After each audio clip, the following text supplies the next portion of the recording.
The sustainable and inclusive future is the new socialist standard, that we will have freedom under socialist discipline. And Mao said the way that that will work is through what he called democratic centralism. We call that stakeholder capitalism. And my shot at the World Economic Forum is taken. My shot at the United Nations is taken, because it's one of the things that's coordinating this. So woke is Marxism. They will find your weakness. They will adapt the theory to fit, because it's like a virus that will evolve to its host. And Europe is at great risk. When you endure Marxist provocation, Marxist strategy is always of the same type. It's called middle-level violence. They don't come at you with full-blown Bolshevik assault very often. They're coming for you. So you have to stand firm in your principles, but you have to do so cleverly. You have to do so understanding that you're being provoked, which means you don't react as the provocateur wants you to react. You have to outsmart them. Woke is Marxism, evolved to attack the West.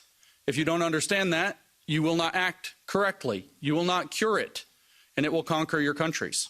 It will conquer all of Europe, and we will have a very, very long, sustainable, and inclusive future with absolutely no freedom. Because the goal is to make us into what they call global citizens. Have you heard this term? This term is nonsense. There's no global sovereign, so there is no global citizenship. There's no relationship because there's no ruler. And we don't want a ruler of the globe. It's a nonsense term. But they tell you, if you actually read their literature, what is a global citizen? It's somebody, I kid you not, I make no joke. They say this themselves. It's somebody who supports the 17 Sustainable Development Goals of the United Nations Agenda 2030. That's a global citizen. And they say, what are the rights of a global citizen? This is in a book about global citizenship education published 2 years ago. What are the rights of a global citizen? And the answer, one paragraph later, is we're not that interested in rights with global citizenship. It's more about global responsibilities.